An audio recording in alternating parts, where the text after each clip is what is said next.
গত 12ই ফেব্রুয়ারি এক চাঞ্চল্যকর মন্তব্য করেছেন যুক্তরাষ্ট্রের বর্তমান প্রেসিডেন্ট ডোনাল্ড ট্রাম্প।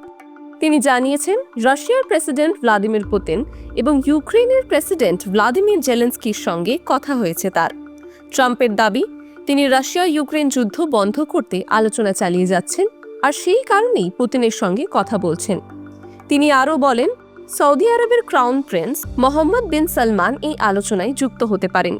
ট্রাম্পের পরিকল্পনা অনুযায়ী এই বৈঠক সৌদি আরবে অনুষ্ঠিত হবে।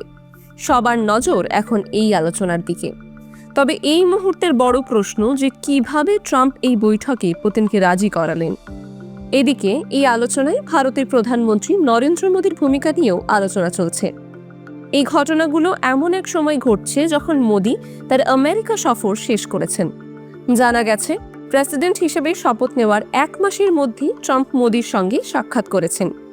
গুঞ্জন রয়েছে, মোদী মধ্যস্থতাকারীর ভূমিকা পালন করে পুতিন ও ট্রাম্পের সম্পর্ক স্বাভাবিক করার চেষ্টা করেছেন।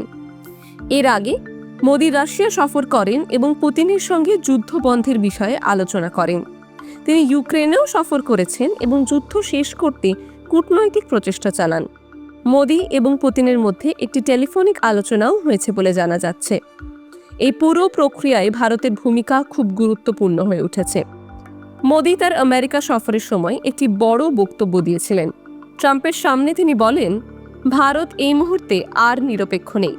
ভারত একটি পক্ষ বেছে নিয়েছে, আর সেই পক্ষ হলো শান্তির পক্ষ। ভারত চায় যুদ্ধ বন্ধ হোক। অন্যদিকে ট্রাম্পও আশ্বাস দিয়েছেন যে রাশিয়া যুদ্ধ বন্ধ করতে চায়। তিনি এই সংঘাতকে অপ্রয়োজনীয় যুদ্ধ বলে অভিহিত করেছেন এবং দাবি করেন যে তার শাসনামলে এটি কখনোই ঘটত না। ট্রাম্পের এই বক্তব্যের পর রাশিয়া ইউক্রেন যুদ্ধ শেষ হওয়ার সম্ভাবনা আরও জোরালো হয়েছে।